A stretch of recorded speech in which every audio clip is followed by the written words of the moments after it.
जय हिंद दोस्तों, स्वागत है आप सभी का आज की एक नई वीडियो में। दोस्तों आज की इस वीडियो में आप सभी के सामने ध्रुव यात्रा कहानी का बहुत ही सरल सारांश लेकर के आ चुका हूं। अगर आज की इस वीडियो को आप अंतिम तक देख लेते हैं तो ध्रुव यात्रा कहानी का सारांश आपको एक ही बार में पूरा याद हो जाएगा। जी हाँ दोस्तों, इससे पहले मैंने पंचलाइट कहानी को कंप्लीट कर दिया है, तो यदि अभी तक आप उस वीडियो को नहीं देखे हैं तो इसी वीडियो के डिस्क्रिप्शन में लिंक दिया गया है, जा करके आप देख सकते हैं। ठीक है, और आज की इस वीडियो को आप अंतिम तक जरूर देखिएगा। उसके बाद ध्रुव यात्रा कहानी का सारांश आपको पूरा याद हो जाएगा और पूरे के पूरे 5 नंबर आपको बोर्ड एग्जाम में इतना लिखने पर मिलेगा। दोस्तों सबसे ज़्यादा समस्या ये होती है कि बच्चों को याद तो हो जाता है, लेकिन कितना बड़ा लिखें कि हमें पूरे अंक मिल जाए, ये समझ में नहीं आता है। इसलिए वीडियो को ध्यान से देखना, मैं आपको उतना ही बड़ा बताऊंगा जितना लिखने में आपका टाइम भी कम लगेगा और पूरे से पूरे अंक आपको मिलेंगे। ठीक है ना, क्योंकि एग्जाम में लिखने की एक सीमा होती है कि हाँ इतने शब्दों के अंदर आपको सारांश लिखना है। ज़्यादा लिखने से ज़्यादा मार्क्स नहीं मिलेंगे, जितने मार्क्स निर्धारित हैं मार्क्स उतने ही मिलेंगे। चलिए दोस्तों शुरू करते हैं और ध्रुव यात्रा कहानी के सारांश को देखते हैं कि कैसे हमें बोर्ड एग्जाम में इसको लिखना है। चलिए देखते हैं। तो ध्रुव यात्रा जैनेन्द्र कुमार द्वारा लिखित हिंदी की एक प्रसिद्ध कहानी है। सबसे पहले इतना लिखेंगे, उसके बाद जिसका सारांश इस प्रकार है। ठीक है, अब आगे लिखेंगे।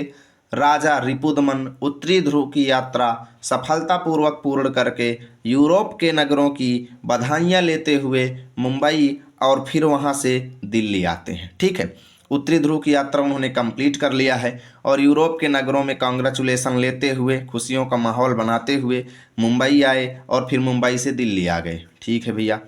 राजा रिपुदमन एवं उर्मिला के बीच काफ़ी पहले से प्रेम संबंध है। ठीक है, लेकिन उन दोनों ने परस्पर विवाह नहीं किया है। आगे लिखेंगे।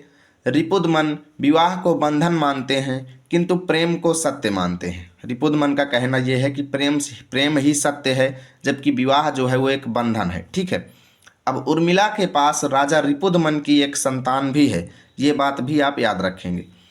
उर्मिला सिद्धि प्राप्ति के लिए राजा को दक्षिणी ध्रुव जाने की सलाह देती है। उर्मिला यानी जो कि राजा रिपुदमन की प्रेमिका हैं, वो उनको कहती हैं कि आप सफलता प्राप्ति के लिए दक्षिणी ध्रुव की यात्रा भी कीजिए, क्योंकि उत्तरी ध्रुव पर आपने विजय प्राप्त कर लिया है, अब आपको दक्षिणी ध्रुव भी जाना चाहिए। ठीक है, तो आचार्य मारुति राजा रिपुदमन को विवाह करने के लिए कहते हैं और बताते हैं कि उर्मिला उन्हीं की बेटी है। ठीक है, आचार्य मारुति की ही बेटी है। आचार्य मारुति के समझाने पर रिपुदमन विवाह के लिए तैयार हो जाते हैं, परंतु उर्मिला तैयार नहीं होती है। उर्मिला जो है वो विवाह के लिए तैयार नहीं होती है और कहती है कि शादी राजा की सफलता में बाधा उत्पन्न करेगी।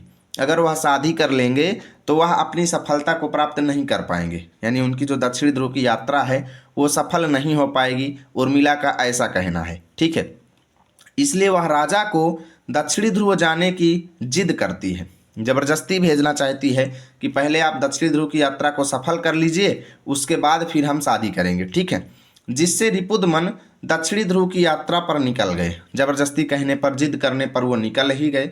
और तीसरे दिन उर्मिला ने अखबार में पढ़ा कि राजा रिपुदमन सवेरे खून में भरे पाए गए, खून से लथपथ पाए गए, उन्होंने आत्महत्या कर लिया था। अभी सारांश बाकी है। ठीक है, इससे पहले आप लोग स्क्रीनशॉट ले लीजिए। चलिए शुरू से स्क्रीनशॉट आप देख लीजिए। ठीक है, ये आपका पहला स्क्रीनशॉट होगा बंधन तक, उसके बाद यहाँ से आपका दूसरा स्क्रीनशॉट कहती है तक। ठीक है, अब आपको तीसरा स्क्रीनशॉट पूरे पेज का ले लेना है। ठीक है, यहाँ तक चलते हैं अब अगले पेज पर। अब आगे लिखेंगे दोस्तों कि आत्महत्या से पहले उन्होंने एक पत्र लिखा दक्षिणी ध्रुव जाने में। क्या लिखा पत्र में? कि दक्षिणी ध्रुव जाने में उन्हें कोई दिलचस्पी नहीं थी, वे किसी के वचन को पूरा करने जा रहे थे, ध्रुव पर भी बचना नहीं था। उन्हें संभावना थी कि मैं दक्षिणी ध्रुव जाऊंगा तो वहां पर बचूंगा नहीं।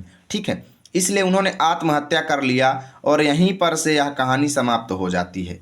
अब देखिए, आप सभी को अगर इसका पीडीएफ चाहिए तो भाई इस स्कैनर को स्कैन करके आप हमारे टेलीग्राम चैनल को ज्वाइन कर सकते हैं, या फिर इसी वीडियो के डिस्क्रिप्शन में टेलीग्राम चैनल का लिंक दिया है, क्लिक करके आप डायरेक्ट ज्वाइन कर सकते हैं। ठीक है, वहाँ पर इसकी पीडीएफ आपको मिल जाएगी। यदि वीडियो अच्छा लगा है तो लाइक करें, दोस्तों के पास शेयर करें।